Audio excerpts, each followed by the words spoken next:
What's up, college sports fans? I'm Stucky. I'm Colin Wilson. I'm Mike Calabrese. I'm Maria Marino. I'm Charlie DiSturco, and we're excited that the Big Bets on Campus brand is launching its very own YouTube channel. You'll be able to find every episode of the BBOC podcast, live shows, and other college sports content on this new channel. Not only will the channel be dedicated to betting on college sports, but you'll also be able to find exclusive interviews with former college athletes, college football power rankings, and updates on other topics like the brand new College Football 25 video game series and the ins and outs of the recruiting trail all the way down to the transfer portal. Whether you're into college football, college basketball, college baseball, or any of the college sports, we are the home for college sports, and BBOC is the channel for you. Make sure you subscribe so you don't miss any of the action. I'll see you there. Welcome to Buckets. This is Action Network's WNBA betting podcast presented by BetMGM. I'm your host, Maria Marino, and I'm excited to be joined for the first time on this podcast by Michael Fiddle. Fiddle's picks on Twitter, X, what have you. Fiddle, what's going on? I am excited to be here, honored to be here, ready to break down an Angel Reese versus Caitlin Clark game. So I feel like even more honorable for being bestowed this opportunity. Yes. But yeah, excited for the back half of the WNBA season and WNBA playoffs and a 4-game slate for us to break down. A lot of good things to talk about. Absolutely. So to clarify, this is our best bets episode for Friday, August 30th. As Fiddle mentioned, it's a 4-game slate on Ion. And just a programming note, we will be back again Tuesday with more best bets. But let's start with this, Fiddle. You talked about the Clark-Reese matchup, and we'll get there. But what are your favorite bets for the slate today? Maria, my favorite bets are the Minnesota Lynx money line, which can still be found minus 250 at BetMGM, and the New York Liberty minus 1.5. It's also a minus 105 at BetMGM. So paying a little less vig and getting a low number on the Liberty on the road, I'll take that as well. Okay, all right. I didn't tease the game very well because I'm like, you know what? Let's just start Fever Sky. We'll get to those other games in a minute. And as per usual, we'll talk through every matchup. But I just feel like we got to start with Fever Sky here. So you're usually on our NBA brother podcast, Buckets. This is your debut. Big debut with this matchup tonight. The Fever are favored by 5.5. This game is in Chicago. It's a 7:30 p.m. Eastern tip. To set the stage, the Fever they're doing great. I mean, they're 4-1 against the spread since the Olympic break. Coming off a nice win over the Connecticut Sun, 84-80 on Wednesday. That was, I think, telling because that was one of the teams that they had just been playing pretty poorly throughout the season. The Sky on Wednesday lost to the Mystics. No Kennedy Carter. Still waiting on her status for Friday. Teaspoon had said after the game, quote, "I'm sure she'll be fine." I don't know about that. I hope she plays. I feel like this is a game she's going to want to play if she's able to. She had an illness, some type of illness. So presumably a day or two more to kind of get right. Should be okay. But Chicago's been losing close games. They lost to Washington by 4, Vegas by 2, Connecticut by 2 in their last 3. India's 2-1 straight up, 3-0 against the spread. All 3 of these meetings were in June. Tell me what you first looked at when you were breaking down this game. I first went to the total, Maria, because we have kind of a tale of 2 different offenses coming into this matchup. The Fever have been able to push the pace and put up points with the best of them in the league over the last month and a half of WNBA games. If you account for right before the break and now coming out of the break, this Indiana Fever offense has been blistering.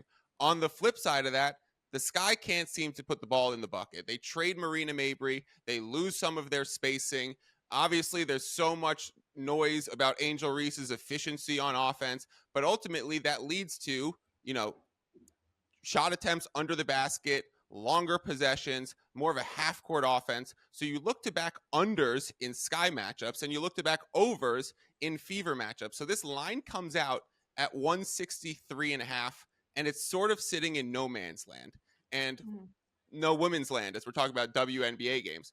And and then you start seeing the movement towards the over. And so that was my original play, was to grab an over 163.5 when it first came out. Now all the way up to 165.5, Maria. The way I'm reading that is I'm a little scared to still play an over since it's moved 2 points.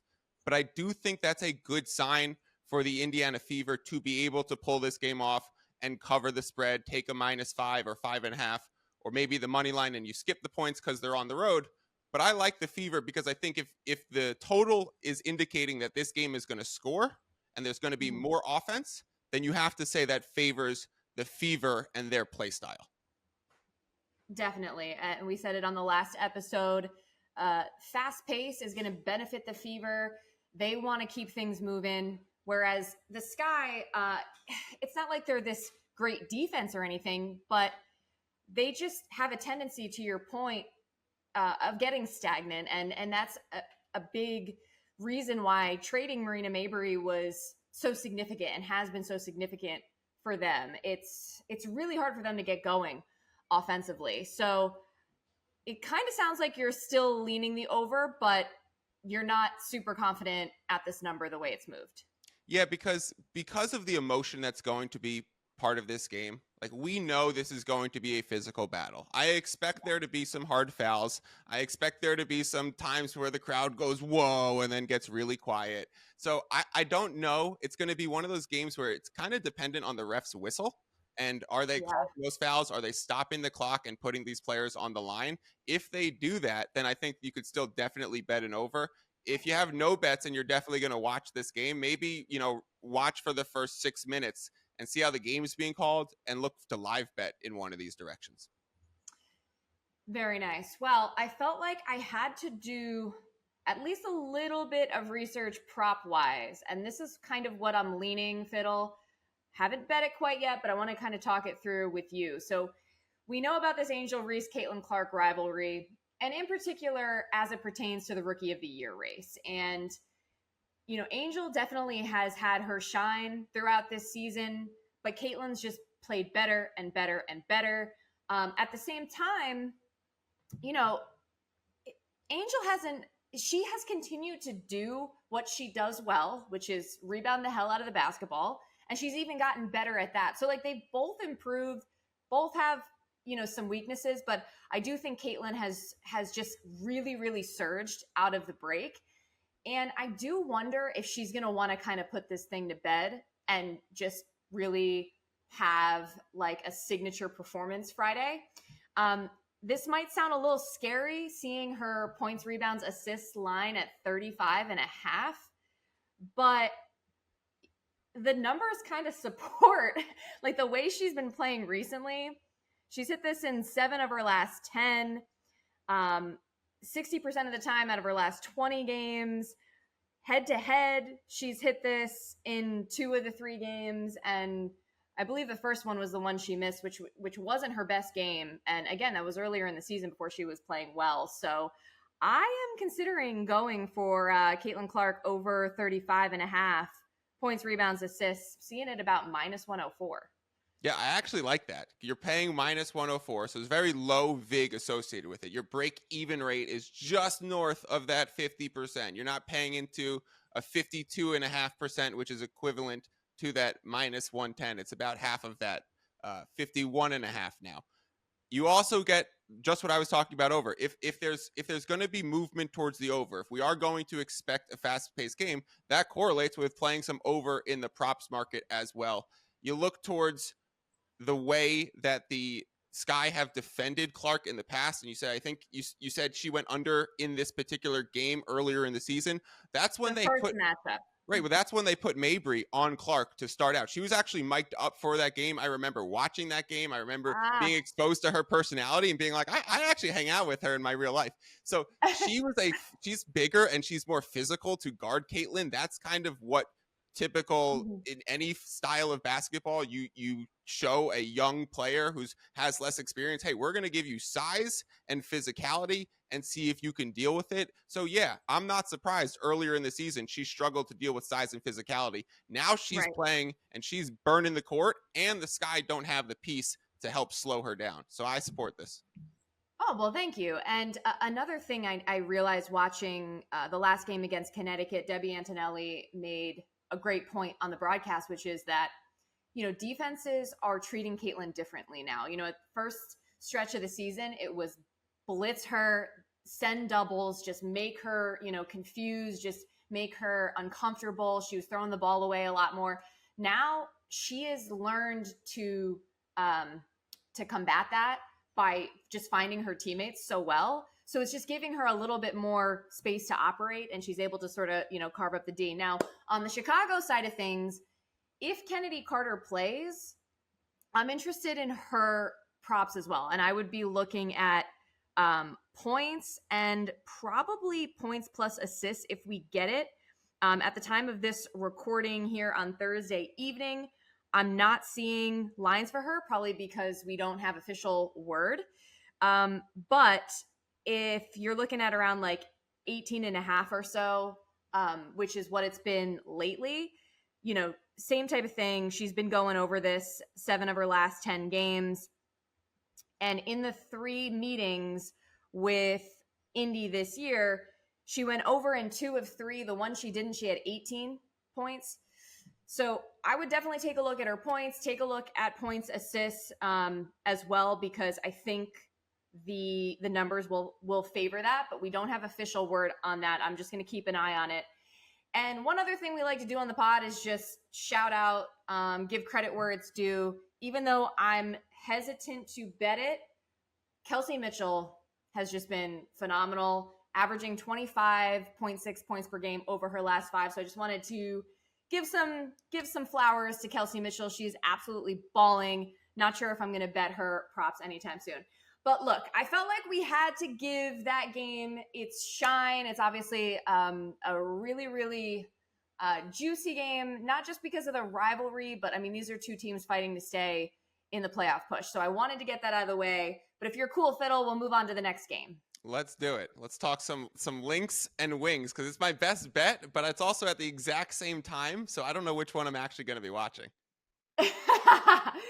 Well, it might depend on what your local Ion is showing, unless you got you could have the dual screen action and maybe get like a little league pass going on or something like that. But so the Lynx visiting the Wings. You posted on X, Fiddle, that you were taking the Lynx -5.5. The line has since moved to 6.5, and you said that you like the money line here, even paying a little bit of juice. So tell us about that. Yeah, so 5, Maria, and 6 and 7. These are the most common key numbers in basketball, in NBA or WNBA. The reason why the number scales are similar between the two is because the free throw efficiency is very similar between the NBA and the WNBA. So when you get to late game fouling situations, the ability to stretch it to a 2-possession or 3-possession game in that 5, 6, 7 range ends up being pretty similar when you get a large sample size of games to where do these spreads land. So 5 is actually the most common spread number that pushes. So when I saw this line open at 5, 5.5, and then move, and like universally was at 5.5, all of the 5s moved to 5.5. I said, okay, let me grab that 5.5 now. I'm still willing to play it because I have the 6 and the 7 still on my side. Then we get to the next morning. I posted that last night. I knew I was coming on buckets with you. I said, hey, I'm not sure if this is still going to be available tomorrow. Yeah. So maybe we'll talk about it, but bet it now. And it's not available. So now I have to change what I'm going to talk about. The way to move is now to just play the money line. You get more security that you are taking the right side. And yes, the line does become a little bit heavier in the juice that you're paying. But I talk about this often. You do not need to wager more money when the juice increases. Your risk doesn't need to increase. You can simply decrease your reward. So this line, in terms of the money line, Maria, opened at -205, and now the best price is at BetMGM at -250. If you were going to bet 1 unit and just a flat unit on the money line at the -205, you would have returned a little bit less than half a unit, like 0.48.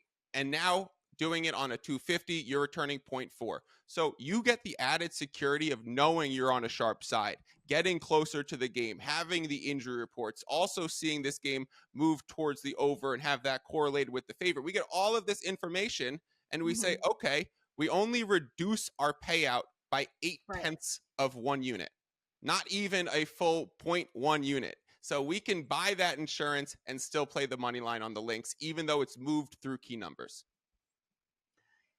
I really love that you broke that down because we haven't really touched on that on this podcast. So this is already an education for me. And by the way, another reminder to follow him at Fiddles Pick so you see, where his head's at when the line is, in real time. I totally get what you're saying about, you're not risking more. You are just sort of decreasing your reward at the end, if you will. But let's just look at this for a second in real time and say it's, Lynx -6.5. What about that is deterring you from taking the number at that point? I actually, because there's some 7.5s online right now, I do think that 6.5 still has room to go. And I do think it would be okay putting maybe half your exposure on the 6.5 and the other half for security reasons just towards the money line and split it that way. You just have to wonder. There's these things in betting that forms as these line moves. You get to a point where we say it's reached its resistance point, where maybe it opened at 5, and by the time it gets to 8 or 7.5 or 8, it's done. Like by the time it might get to 7.5, you might get people coming in on the other side and pushing that back down. So you don't want to be betting into a flat market much later. So you have to have kind of personal thresholds for when a number moves too much. If you are either going to skip it or find it from a different angle. I'm choosing to find it from a different angle on the money line here. And that's just like a way to approach basketball betting and key numbers in this sense. The other way, when we put this into reality of Lynx versus Wings, like the Lynx are playing the best basketball they have played all season. You get Nafisa coming back and joining this team. She was injured with the plantar fasciitis before the break. She plays in the All-Star game. She plays in the Olympics. And now she's looking like racing up the board for the MVP. They make a trade and they bring in Hines Allen. They're shooting well. Courtney Williams is playing unbelievable. She's like luckily took a hard fall and was totally okay the next night. So I'm just looking at that team, and to me, Maria, they're the NBA's version of the Boston Celtics. Like you have Nafisa is your Jason Tatum, where we can't decide, is she top 5 in the league, or do the Lakers or the Liberty just have Sabrina and Bree Stewart? And so that's your LeBron and AD. And so we're not sure if she's actually top 5, but she's definitely top 5 in MVP and first team WNBA and all that stuff. We have a team that is top 5 in 3-point shooting, top 5 in defense. We have a team that brings their 6-man big in Alana Smith off the bench like Al Horford, and she can shoot and space the court. So when I watch this team, I just think Celtics, they're playing great, and I love backing them. And the numbers work too. Lynx is my best bet. Well, I'm glad you brought that up because I do want to touch on futures real quick. But just to quantify how good they've been lately, the Lynx are 6-0 straight up and against the spread since the break. Their last game was Wednesday, beat Phoenix. You mentioned how good they are offensively and defensively. They're actually tied with Connecticut right now, best defensive rating. Meanwhile, Dallas has the league's worst defense, but Dallas did have I don't even know if it's impressive anymore beating Vegas. I know that sounds mean, but like Vegas just seems like completely screwed up. I think they just get everyone's best effort. Like everyone knows that's the 2-time champs and they're kind of struggling. Yeah, there you go. But nonetheless, once again, credits where it's due. Dallas beat them 93-90. Satu Sabali went off. I was actually thrilled. I had bet her points over that game. But yeah, Minnesota's won the season series 2-1. Dallas has covered, though. They are 2-1 ATS in this matchup. Now, as far as the futures are concerned, I just want to say earlier today on MGM, I grabbed Nafisa plus 5,000 to win MVP. I know Asia Wilson had the 42 the other night, albeit in a losing effort. And I've been saying it on the pod. I do think win-loss record, it should be talked about maybe more than it is. And I think it's starting to get there just because now we have a challenger. I feel like we have somebody who's playing great. And I know that Asia Wilson is putting up unbelievable numbers. She's been dominant. She's been impressive. It's just not translating to wins in the same way that what Nafisa is doing for Minnesota, how that's putting them in the win column and just getting them closer and closer to chasing New York here. So $10 on Fiat plus 5,000. Now on MGM it's plus 4,000. So I just want you to know that. And then I know you got a title future on the Lynx. Where did you grab it at like a week ago? I got it at 9-1, but can I quickly talk about the Nafisa Collier MVP? Because if there's one thing I'm absolutely scarred by this season, it was my bet on Collier MVP. I did it. I had just pulled up the ticket as you were talking. I started smiling because I was like, "Oh, this is where my heart broke this season." I bet her MVP at 24-1 on July 4th in like the second quarter live during a game. And about 3 minutes later, she goes down with the plantar fasciitis, and the odds get pulled off. Like I literally did it 2 minutes before her injury, and then then the odds haven't been posted again, and now it's finally she's playing great, and it's totally skyrocketing. So I think it's awesome. I hope she pulls it off. I have a ticket. It would be so cool if it comes full circle. But the worst bet I ever made was betting on someone's MVP 2 minutes before they got injured. Wow, that is jarring. And, I have to say, I did fear that would affect her likelihood. And I think it did at the time. Like, I think we kind of wrote her off for a bit just because I think she only missed 5 regular season games.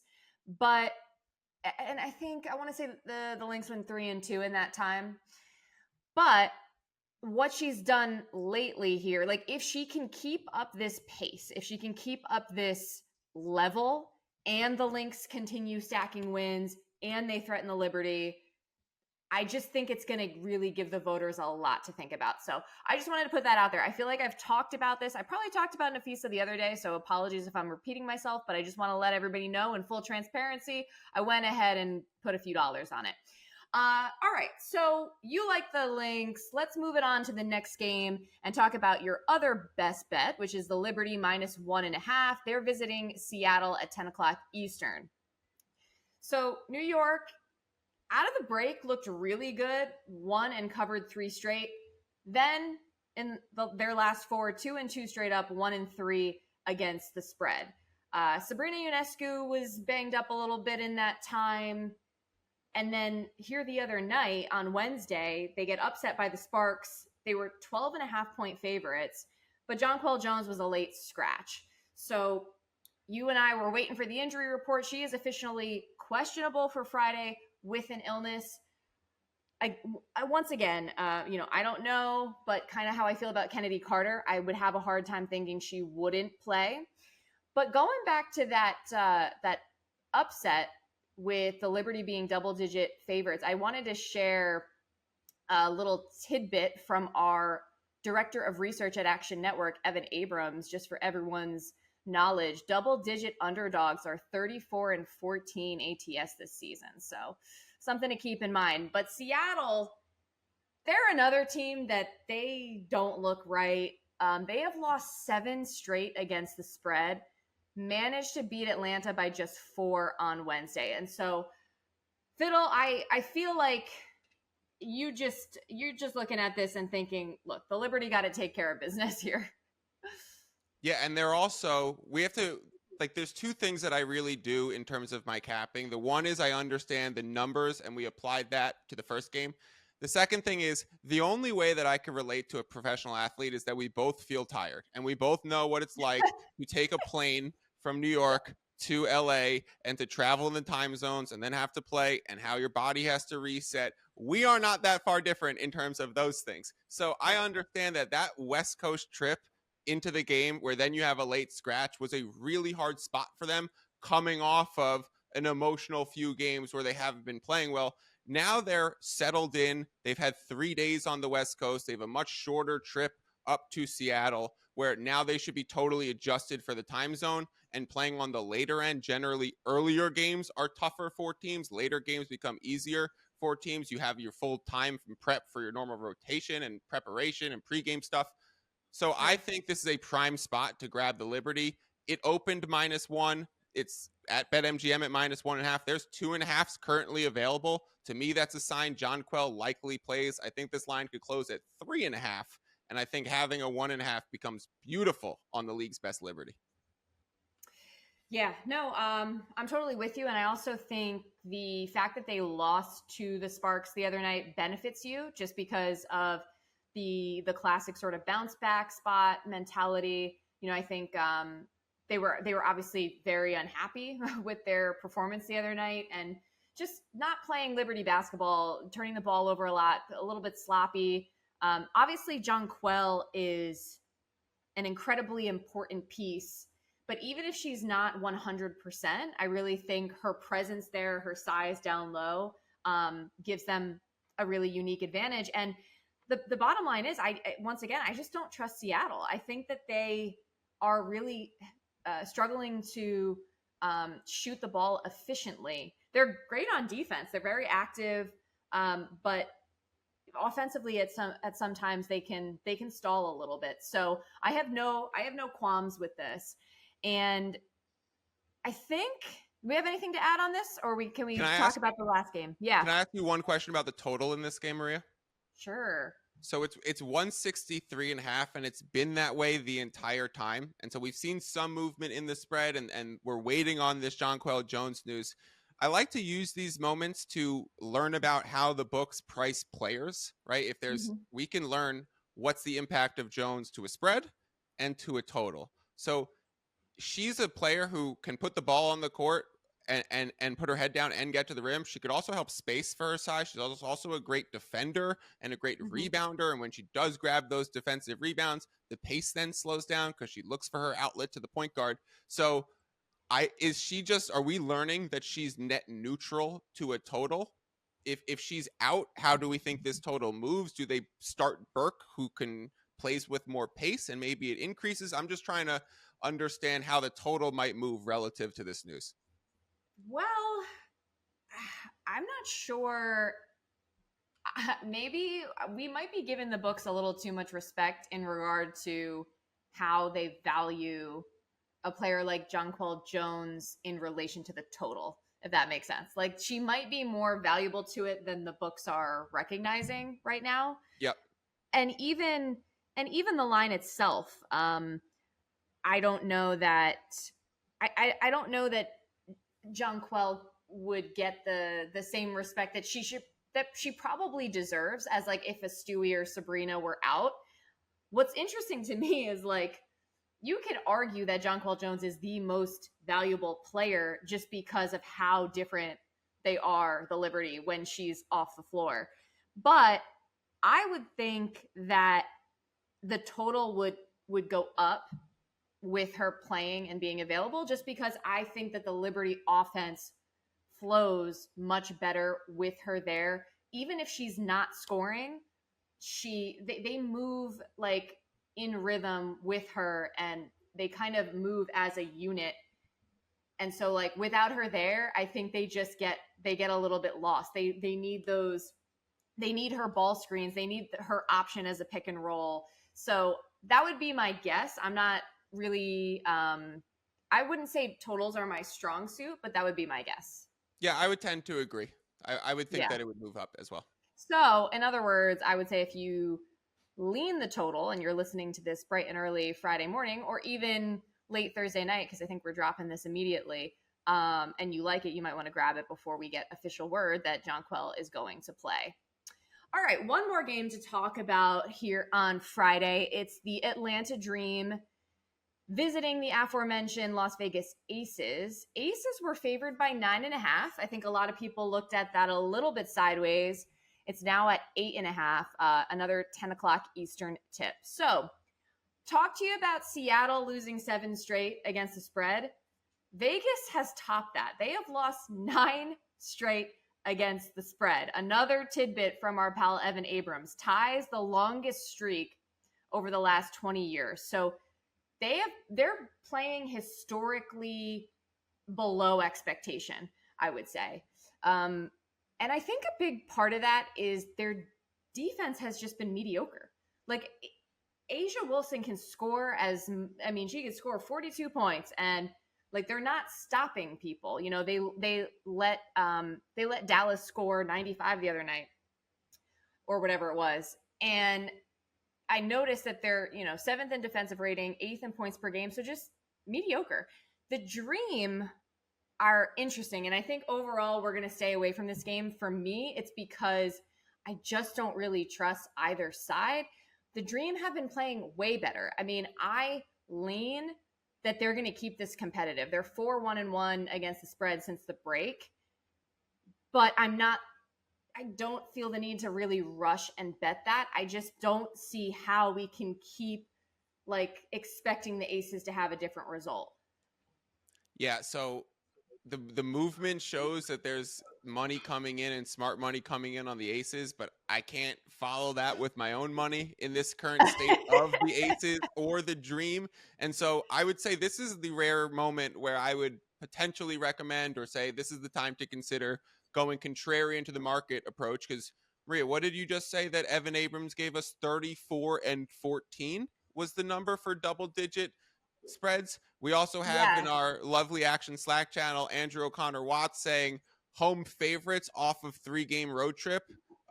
If you fade them, it's over 55% hit rate. Wow. And so now the Aces return home, and there is currently an Atlanta Dream plus 10.5 sitting out there, while there's also 9.5s and 8.5. So there's a lot of kind of conflicting. This game is more up in the air than George Clooney right now, some would say. and I would say that if you let this get to 10.5, that's at the point where you're looking Dream or nothing. Yeah, I'm totally with you. I think the Dream have been competitive. They've been feisty here. They're trying to get into the playoffs. They're only like a game or so out. So they're going to be giving max effort. You talked earlier about just how when you play the 2-time defending champs, you're trying to take them down. You're trying to knock them off their perch. But at the same time, part of me thinks, again, I'm not betting this, but part of the issue is I keep looking at the Aces and being like, okay, this is going to be the day they're due for a bounce back. You know what I mean? So absolutely. Yeah. Okay. So you and I are on the same page there. And I think that concludes our thoughts on the 4-game slate on Friday. Anything else to add, Fiddle? No. I think we gave out some winners. I think come back. What'd you say? The next episode's Tuesday? Come back Tuesday and listen to Maria and probably Jim breaking down some more great WNBA coverage. I think you're right. I think it is going to be Jim and I on the next episode on Tuesday. But Michael Fiddle, thank you so much for joining us for the first time. I'm sure it won't be the last. Thank you for having me on. I really appreciate it.